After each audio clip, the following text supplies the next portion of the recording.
J'ouvre les bâtiments, il n'y a personne, il n'y a pas un bruit. Je vais souvent sur la parcelle qu'on va vendanger. Je goûte quelques raisins, j'ai des petites affichettes de 1 à 12 que je vais mettre au bout des rangs. C'est l'occasion de se poser au bureau aussi, de noter un petit peu les tonnages qui ont été ramassés, les parcelles qui ont été vendangées. Le café a coulé durant la nuit. T'es seul et j'aime bien ce moment-là. Soleil et chaleur estivale ont gorgé les raisins qui, en ce début de mois de septembre, attendent d'être cueillis au juste moment. Un œil sur la météo du jour et le choix est porté sur 4 parcelles à vendanger, tandis que les cueilleurs arrivent de bon matin.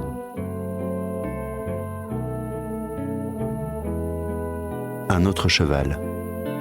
Un podcast Château Cheval Blanc. Épisode 2, le fruit.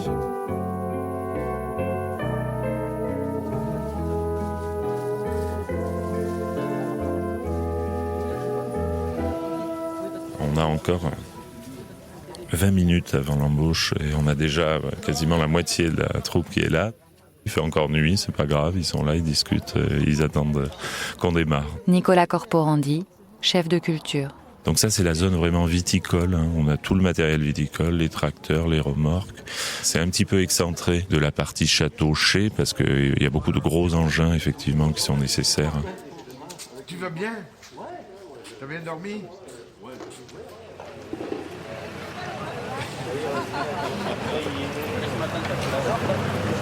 Juste une minute d'attention pour aujourd'hui.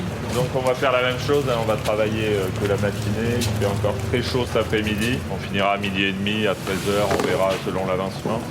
On a 2 parcelles à faire, on va finir où on était hier. Et après on partira sur la parcelle 1, qui est un gros morceau de jeune vigne aussi. Allez, on commence de ce côté-là de la parcelle.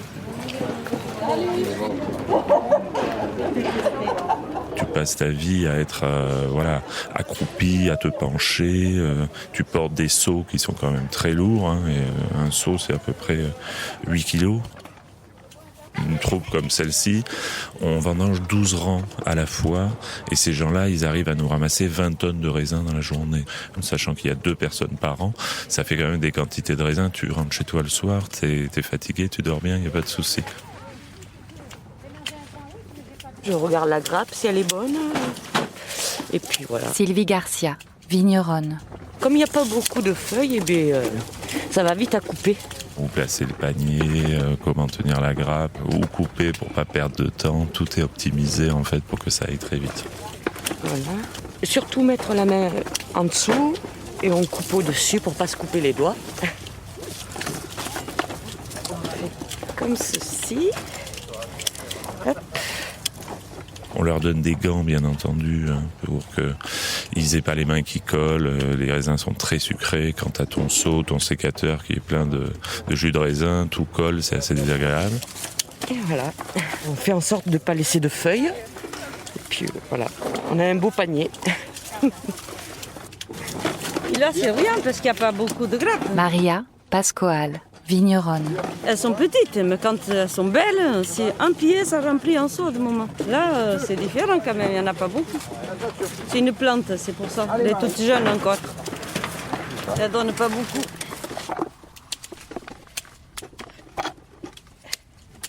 Il ne faut pas que ce soit trop serré, les raisins. Parce que si c'est trop serré, c'est là où ça pourrit. Donc il désèle une première fois.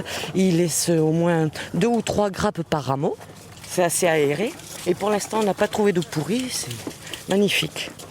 Ça fait depuis quelques années où c'est pas pourri et donc ça va très vite. On n'a pas trop besoin de trop trier déjà à la vigne. Voilà. Cette année, il a fait beau, on a eu un été fabuleux, mais il faut imaginer qu'il y a des millésimes qui sont moins favorables, où on a de la pourriture qui s'installe. Ça, je l'enlève et je mets celui-ci. Et tous ces raisins en fait qui sont pourris, ils sont extrêmement fragiles. Donc en fait, quand vous voyez les coupeurs vident leur seau dans la cagette du porteur,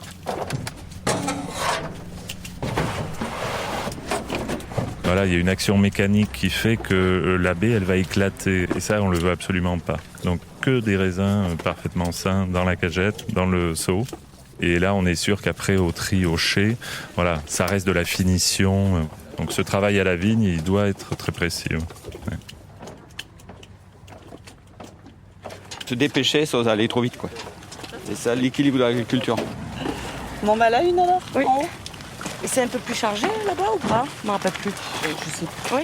Bah oui, elle est terrasse. D'accord. Pierre, quand tu t'arrêtes, mets le stop. Oui, c'est bon.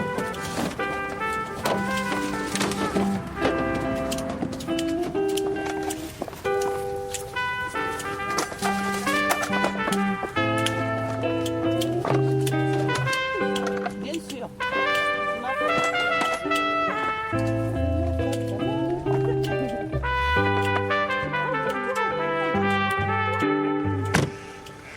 Ouais, Nico. Ben, je viens te chercher là. Comme ça, on fera les parcelles du sud. Hein, t'es où? T'es toujours sur la 24? 23. Ok. Ça roule. À toutes. On fait un tour tous les matins à la fraîche pour goûter nos raisins. Alors bien sûr, on fait toute une batterie d'analyses. On travaille avec un laboratoire qui nous donne la maturité qu'on appelle technologique, qui est le degré, l'acidité, le pH. Bon, ça reste des chiffres. Nous, on pense que le ressenti de la dégustation de l'équipe technique, c'est le plus important. L'essentiel de notre mission, c'est d'aller goûter régulièrement les raisins pour voir comment ils progressent de jour en jour, de semaine en semaine, pour choisir le jour de la vendange. Pierre-Olivier Clouet, directeur technique. Là, par exemple, on s'approche de la parcelle 23, qui est un merlot sur des sols un peu sableux, vieille vigne, bien alimentée, donc un peu tardif. Et donc là, on est sur les dernières parcelles de merlot ramassées là. C'est un pied qui fait des grappes un peu grosses, avec des ailes assez marquées. Un pied comme ça a 7-8 grappes. Et donc elles sont bien étalées le long de l'ast, de manière à avoir un espace suffisant pour avoir la pénétration du vent, du soleil, des différents éléments qui vont venir aider à la maturité, de façon à éviter les paquets, à éviter que la végétation s'entremêle et qu'on ait des phénomènes d'humidité, de pourriture, etc. La grappe de Cabernet, elle est un peu plus caillée, elle est plus petite, plus ramassée.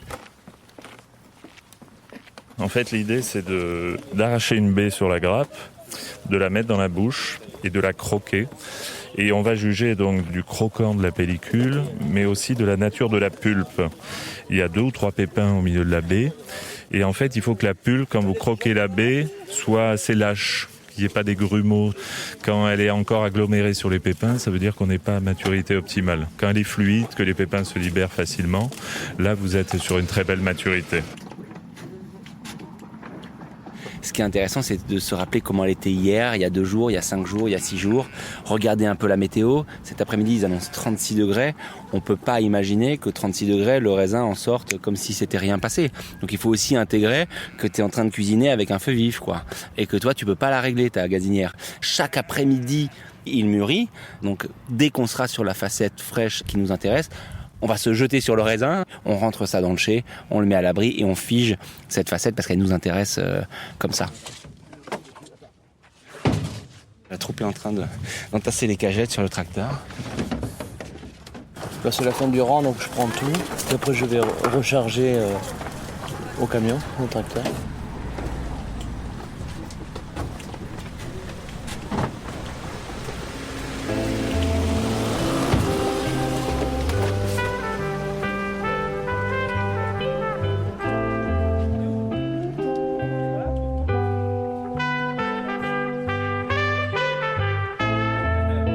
Les tracteurs, chargés des fruits juste cueillis, se dirigent vers le chai du domaine, où marche déjà, depuis le début du jour, la ligne de tri.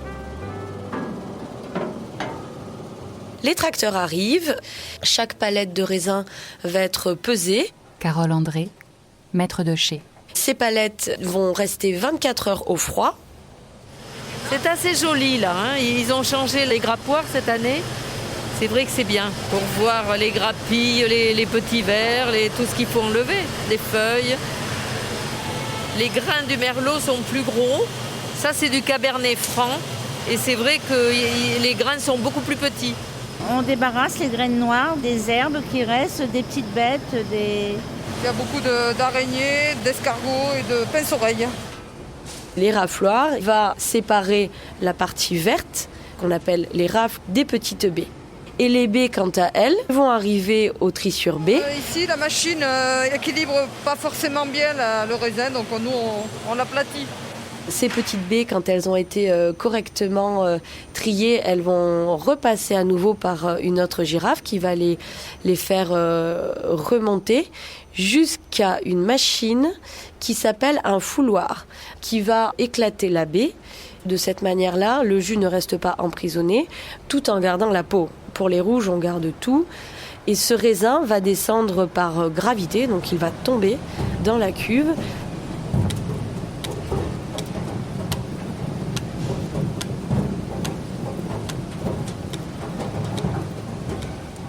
Le raisin a été mis dans la cuve, on parle d'encuvage. Nous sommes les perles de la table de tri. Et Carole, c'est le collier.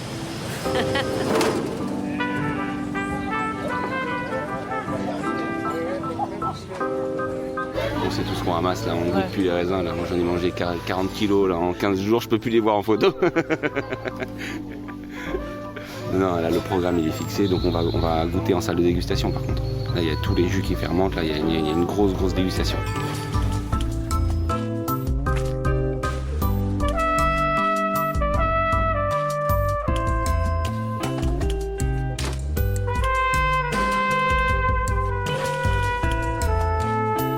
Un autre cheval.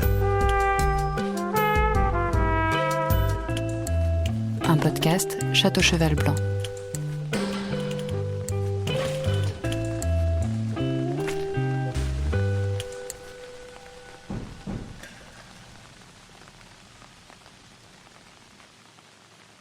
L'abus d'alcool est dangereux pour la santé. À consommer avec modération.